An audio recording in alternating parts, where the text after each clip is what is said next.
What's going on, guys? Welcome back to the shed. I'm Josh, and today we are going to be talking about my 15th life change in my 30 life changes in 30 days challenge. However, before we get started, two quick notes. First off, today was kind of a rough day for me. I was actually working from home because I needed to watch my son for the day. He normally goes to his grandmother's house, but she wasn't around this weekend. And so I stuck around at home and worked from home to watch him, which was nice because I like getting to spend extra time with him.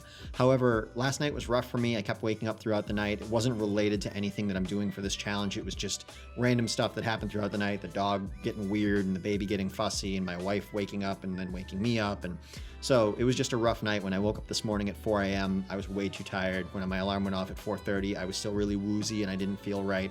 So I went back to bed and I woke up around 5:45, which I'm bummed about because I wanted to stick with the 4 a.m., 4:30 a.m., wake up time. But it happens, you can't always just grind yourself into these changes. Sometimes you have to let yourself adapt. And this morning felt like one of those mornings where I just needed to kind of like pump the brakes for a quick second. But I'm feeling okay now. Other than that, it was kind of a sluggish day because I was watching the kid. I couldn't really go out and do stuff. I couldn't go work in the yard. There were probably periods of time where I could have been more productive, but it was one of those days where you kind of just find yourself sinking into the couch, and that kind of stinks. But the upside to that is the second thing I want to point out, which is that I was actually able to watch my weekly movie today. I actually watched Hacksaw Ridge, which I believe was a Mel Gibson movie, starring... he played Spider-Man one Spider-Man ago. Why can't I remember his name? Andrew Garfield. And that was actually a really good movie. It had a couple of side characters in it that I really enjoyed, and the actual plot was really interesting, especially since it's based on a true story.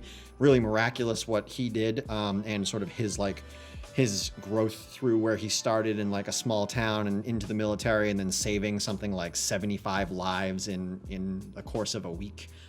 Insane stuff, but really awesome, well shot, interesting sort of like color space that they used on that movie. It made it to me feel kind of like muted and almost pastel. If you've ever seen online, sometimes people will take movies, or I should say will take photos from before color photos were available, like in the 1930s and 40s, and they'll colorize them. And they won't try to make it look exactly like a modern photo, I'm assuming because you can't.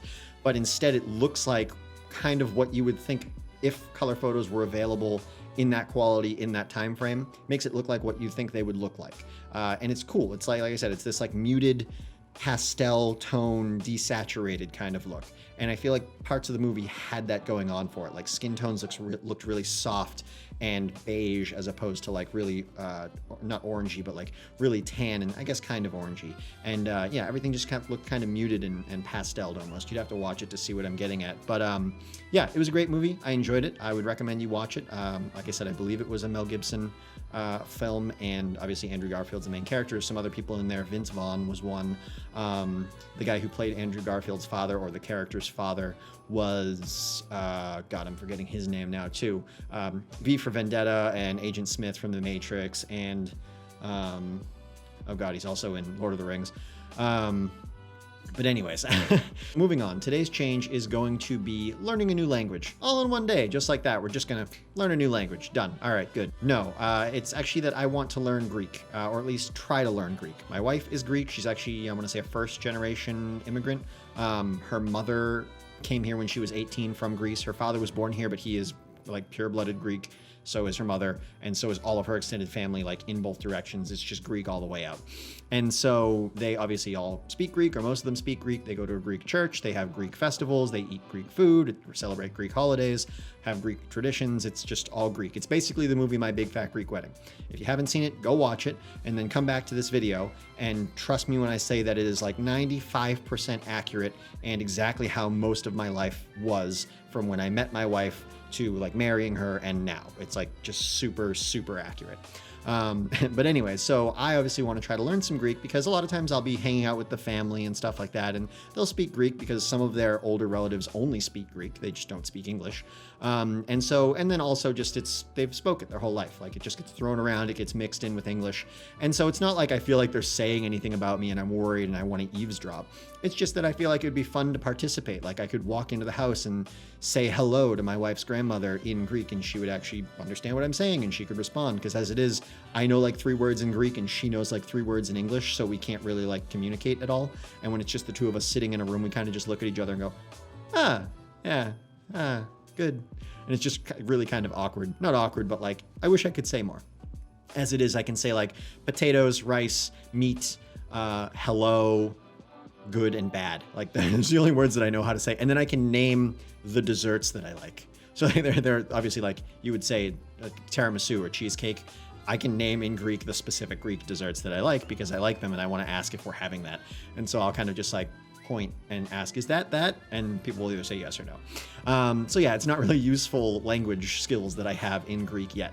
And so I want to use the app Duolingo. I don't know if you guys have heard of it before. It's a completely free app, or at least the base version is completely free. There might be a premium version, but I don't know why you would ever need it because the base version seems to have everything. Once you download it, you create a quick account, and then I think there's like 60 languages you can choose from, Greek obviously being one of them, but there's a bunch of other ones in there. And it just walks you through the language from the very, very, very beginning to like, here's the alphabet, here's how certain letters sound, here's how they sound in words. You can click a little button, it'll say it out loud to you, or if you're wearing headphones, it'll read it to you, and then you can try to pronounce it back, and then it'll use that letter in various smaller words so you can kind of get a feel for how it sounds. And then it breaks everything down into sub-lessons and then overarching lessons. And then as you get further and further along, you get more and more complex vocabulary and grammar and sentence structure and things like that, all the way up to like politics and chemistry. Like, can you imagine going to a country on vacation and you can have an in-depth conversation on like physics in that language? Like, I don't know why you would ever need to do that, maybe unless you're moving there and you happen to be an academic type. But yeah, so that's all in the app. And I think when you sign up for it, it asks you like, how much time do you want to spend every day studying? 5 minutes, 10 minutes, 20 minutes? And it sends you like little reminders on your phone like, hey, you haven't studied yet today. It's getting kind of late. Do you want to pop on and do a quick lesson or two? And so I feel like that little reminder will be helpful. And also the fact that it's free and super in-depth and has the language that I want to learn. All that kind of just like covers all the bases.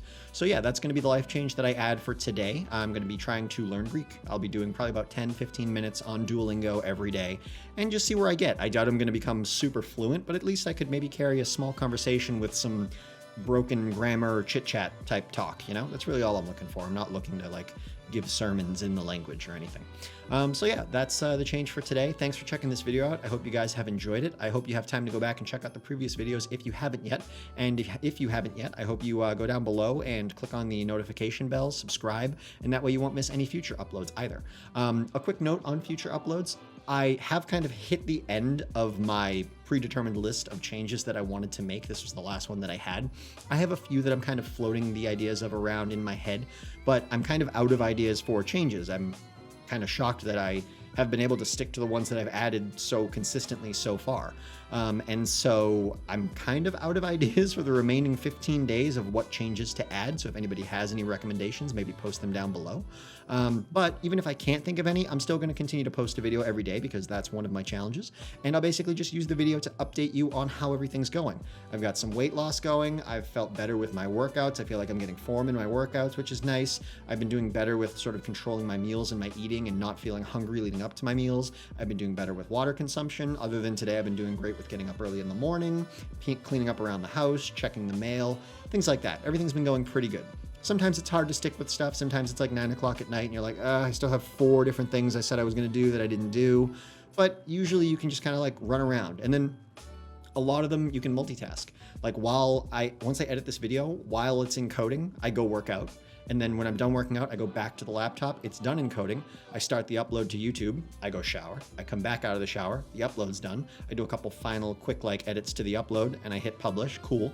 Now I go back to, usually go to the bedroom, pick up my book, read. All right, now it's like 9:30. Do I need to go back downstairs and sort of like pick up anything? Is there any dishes that need to be done? Did I not check the mail yet?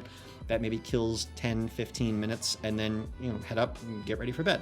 So it works out pretty good. Anyways, thanks for checking this video out, and hopefully I will see you guys tomorrow. Have a good one.